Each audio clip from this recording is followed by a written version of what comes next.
കഴിഞ്ഞ 1-2 ദിവസങ്ങളായി ഇത് സംബന്ധിച്ച് ഒരുപാട് വാർത്തകൾ ചാനലിൽ വരും. ഒന്ന്, മരുന്നുകൾ, നിപ രോഗത്തിൻ്റെ മരുന്നുകൾ ലഭ്യമല്ല എന്നുള്ളത്. അതാണ് ഞാൻ ആദ്യം വായിച്ചത്. ഇവിടെ അഡ്മിറ്റായ അന്ന് തന്നെ റിബാവറിൻ മരുന്ന് കൊടുത്തു തുടങ്ങി. അന്ന് തന്നെ 12-ാം തീയതി മുതലാണ് മോണോക്ലോണൽ ആൻറ്റിബോഡി ആദ്യത്തെ ഡോസ് കൊടുത്തു.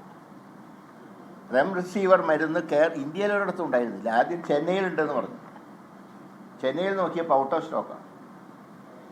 ഞാൻ മനസ്സിലാക്കുന്നത് അതിൻ്റെ പൂർണ്ണ വിവരം കിട്ടിയിട്ടില്ല. അത് മാഡം ഒന്നും കൂടെ അന്വേഷിച്ച് അറിയിക്കാമെന്ന് പറഞ്ഞിട്ടുണ്ട്.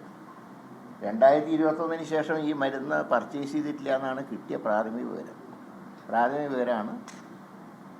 മാഡം അത് സംബന്ധിച്ച് കൂടുതൽ അന്വേഷണം നടത്തി റിപ്പോർട്ട് തരാൻ പറഞ്ഞിട്ടുണ്ട്.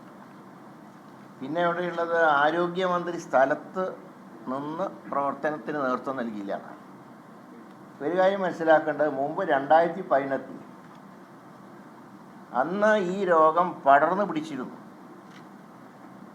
അതുകൊണ്ടാണ് അന്നത്തെ ആരോഗ്യമന്ത്രി ഇവിടെ ക്യാമ്പ് ചെയ്ത് പ്രവർത്തനം നടത്തുന്നത്.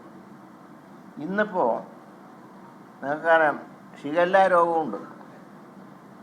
ഇവിടെ ആ പേഷ്യൻറ്റിനെ അഡ്മിറ്റ് ചെയ്യുന്ന വരെയുള്ള എല്ലാ കാര്യങ്ങളും ഞാൻ ഇവിടെ ചർച്ച ചെയ്തിട്ടാണ് പോയത്.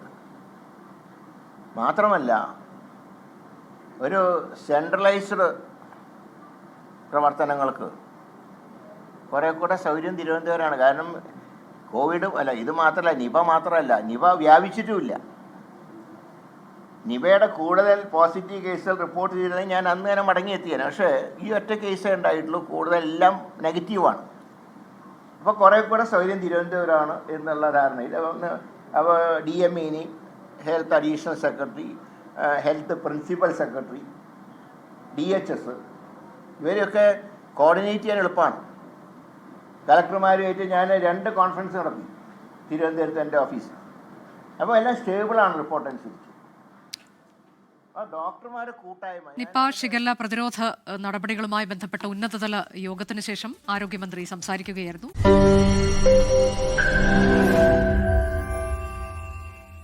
ലോകത്തെവിടെയായാലും ഏത് സമയത്തും 24 വാർത്തകളും ഓഗ്മെന്റഡ് റിയാലിറ്റി പാക്കേജുകളും എക്സ്പ്ലെയിനറുകളും വിശദമായി കാണാൻ ഞങ്ങളുടെ യൂട്യൂബ് ചാനൽ നിങ്ങൾക്ക് സബ്സ്ക്രൈബ് ചെയ്യാം.